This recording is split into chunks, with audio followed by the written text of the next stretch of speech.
Bu Diana, melihat status DKI Jakarta yang tentunya akan hilang ke depan digantikan menjadi daerah khusus Jakarta, apakah ini juga menjadi antisipasi atau hal antisipatif tersendiri bagi para pelaku usaha? Dan kiranya adakah peluang yang sebetulnya bisa didapatkan dari pergantian status yang terjadi di Jakarta? Silakan Bu Diana.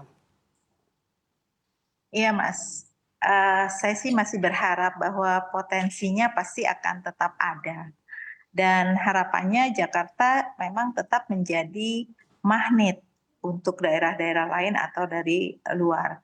Jangan sebaliknya, magnetnya itu hanya untuk urban saja, tetapi magnetnya benar-benar sebagai investor yang merasa bahwa ini Jakarta masih magnetnya. Jadi sebagai kota yang akan menjadi kota global, ya peluang-peluang itu harus betul-betul kita hitung apakah memang masih ada peluang.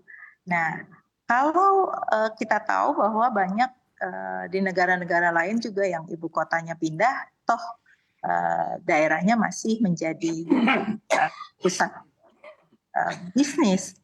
Ini yang harapan dari kita. Jadi pemerintah ke depan harus betul-betul dengan pengusaha tidak hanya seremonial hubungannya, tetapi bagaimana pemerintah ke depan memberikan informasi yang sebenar-benarnya dari awal di dalam rencana awal perhitungan APBD ke depan. Rencana-rencana anggarannya seperti apa yang harus dilakukan. Ini kita pengusaha harus tahu itu sehingga merasa bahwa pasti ada peluang di sana.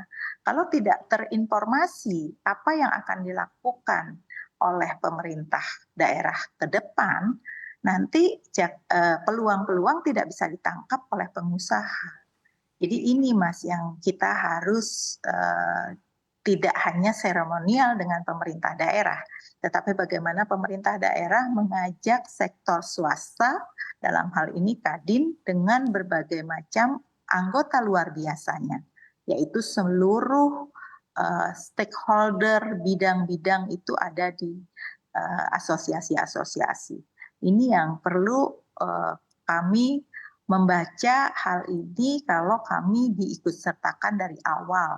Berbicara musrembang, kita bukan hadir hanya sebagai pendengar, tetapi benar-benar harus sama-sama menyetuskan ide-ide ke depan itu seperti apa.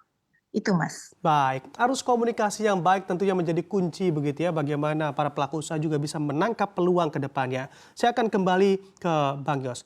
Bang Yos, dengan pergantian status DKI begitu ya, menjadi DKJ ini, gejolak permasalahan apa yang kiranya juga perlu diantisipasi oleh pemerintah ke depannya? Silakan, Bang Yos. Ya, Jakarta ini kan terkenal ya mengemban multifungsi. Sampai saat ini saya rasa masih bisa disebut ini pusat pemerintahan, pusat perdagangan, pusat ekonomi, pusat pariwisata, ya, pusat kebudayaan, pusat pendidikan.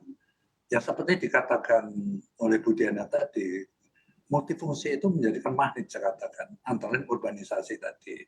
Dari para pelaku ekonomi ya, atau koordinator ekonomi seperti Bu Diana, tentu yang diharapkan bukan bonek tadi yang datang, tetapi dia adalah pelaku ekonomi dia untuk berbisnis di Jakarta, untuk investasi di Jakarta gitu. Nah tentu kita harus membangun trust ya, kepada para investor terutama kan, dengan cara bagaimana menjamin bahwa Jakarta ini nyaman, aman gitu ya, dan bisa lancar semuanya. Jadi masalah kemacetan transportasi itu menjadi masalah penting di dalam kaitannya dengan ekonomi, masalah keamanan, ketertiban itu juga masalah penting. Orang udah sebel lah kalau di sini tiba-tiba kecopetan, apalagi masalah-masalah kriminal yang lain gitu.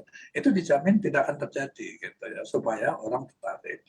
Ya, lalu juga kaitannya dengan masalah ini adalah polusi. Polusi itu juga menjadi apa namanya momok itu sebenarnya kalau orang yang ngerti bahwa seperti apa bahaya polusi udara itu. Nah saya meyakini bahwa polusi udara itu bisa kita selesaikan paralel dengan transportasi. Karena hasil survei yang saya lakukan dulu, 80% polusi itu diakibatkan kendaraan bermotor, ya, baik itu roda 2 maupun roda 4. Jadi kalau itu bisa kita pangkas, ya yang bergulir ke jalan itu adalah kendaraan-kendaraan yang apa namanya yang nyaman gitu dan tidak berpolusi lah katakan gitu, itu tentu saja kan bisa kita pangkas secara signifikan gitu. Nah, oleh karena itu sekali lagi bahwa kita harus menjamin Jakarta ini tertata dengan rapi, aman, nyaman gitu ya, agar para pelaku ekonomi tertarik datang ke Jakarta. Nah, walaupun nanti satu fungsi yaitu pusat pemerintahan dibawa keluar, fungsi-fungsi yang masalah utamanya adalah pusat perdagangan dan ekonomi tadi tetap akan menjadi magnet bagi para pelaku ekonomi. Akan menjadi kuat magnet itu, sekali lagi saya katakan, kalau kita bisa menjamin kota ini aman, tentram, ya tidak polusi, tidak macetnya juga macet yang wajar-wajar saja, gitu sih masih oke lah para pelaku ekonomi. Itu yang harus kita ciptakan.